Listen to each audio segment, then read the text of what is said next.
మళ్ళీ ఆయనకే ఇచ్చారు, ఇలాంటివన్నీ విన్నాం. కానీ ఈరోజు మళ్ళీ పర్ఫార్మెన్స్ వైజ్గా చూసుకున్నా కూడా మళ్ళీ థర్డ్ ప్లేస్కి వెళ్ళిపోయారు. సో ఎలా అనుకుంటున్నారు, ఏంటి పరిస్థితి, అంటే ఆ రిజల్ట్ రావడానికి కారణాలు ఏంటి అనుకుంటున్నారు? ఇప్పుడు ఒక్కొక్క ఎలక్షన్ ఒక్కొక్క రకంగా మన దేశంలో నడుస్తూ ఉంది. ఎమ్మెల్యే ఒక రకంగా, కార్పొరేషన్ ఒక రకంగా. సో అక్కడ బేసిక్గా అక్కడ ఉన్న సిచ్యువేషన్స్ బట్టి వాళ్ళు అక్కడ ఉన్న ఓటర్స్ ఓట్ వేయడం జరుగుతుంది. సో ఆ రకంగా క్యాండిడేట్స్ కూడా వాళ్ళు విన్ అవ్వడం, ఓడిపోవడం ఇలా జరుగుతుంది. సో ఇక్కడ మీరు అడిగిన ప్రశ్నకి సమాధానం ఏంటంటే, ఈరోజు భారతీయ జనతా పార్టీ ఎటువంటి సిచ్యువేషన్స్లో కూడా ఒక కార్యకర్తగా పనిచేసిన నాయకుడిని చేయాలి ఏదన్నా ఒక రోజు కానీ ఆలోచన చేసి ఈరోజు ప్రేమేందర్ రెడ్డి గారికి టికెట్ ఇవ్వడం అనేది చాలా గొప్ప విషయం.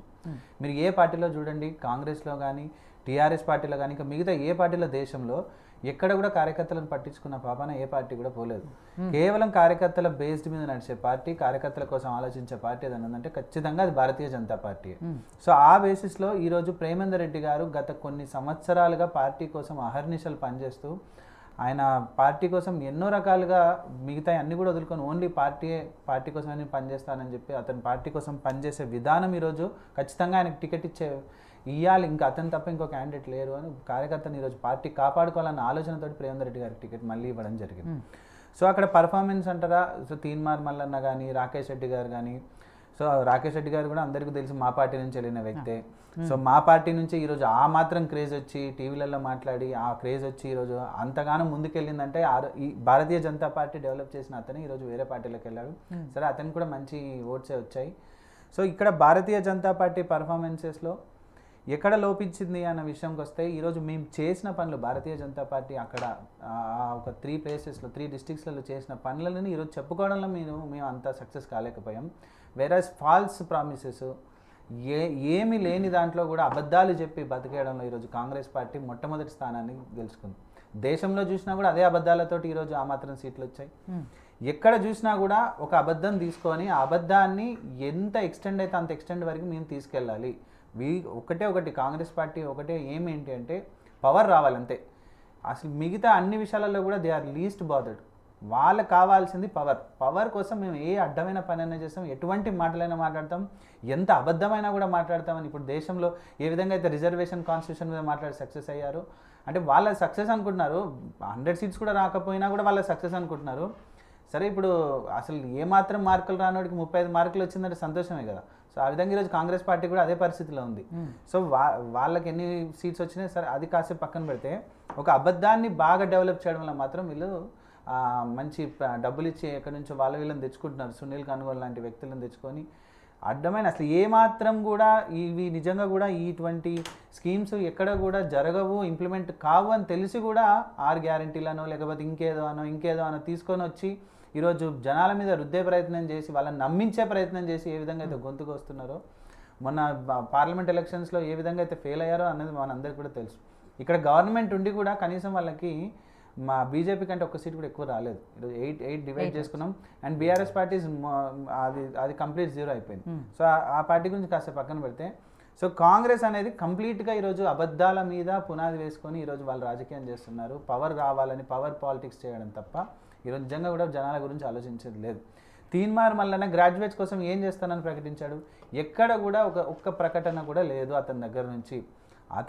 అతన్ని మొదట ఇనిషియల్గా చాలామంది అతన్ని ప్రేస్ చేశారు, ఎందుకంటే ఆయన రావడము, గవర్నమెంట్ సీఎం మీద మాట్లాడడము, సో ఈ విధంగా జరిగింది. కానీ దాని తర్వాత బ్యాక్ ఆఫ్ ది ఆయన వర్షన్ చూస్తే ఎంతమందికి ఎన్ని రకాలుగా ఫోన్ చేయడము, లైవ్లో నుంచి ఫోన్ చేయడము, దాని తర్వాత బ్యాక్ ఎండ్ నుంచి ఫోన్ చేయడం, లైవ్లో ఒక రకంగా బ్యాక్ ఎండ్లో ఇంకొక రకంగా, ఈ రకంగా ఈరోజు జనాలందరికీ ఫోన్ చేసి ఏ విధంగా బ్లాక్మెయిల్కి పాల్పడ్డారో మొత్తం యావత్ తెలంగాణ రాష్ట్రం మొత్తం చూసింది.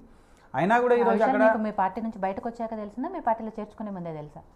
మా పార్టీలో నుంచి ఈరోజు ఆయన ఎక్కడ అంటే ఎక్కడ దొరికితే అక్కడ అవకాశవాదులు ఆపర్చునిస్టులు ఎక్కువ కాలం ఎక్కడ కూడా ఉండరు.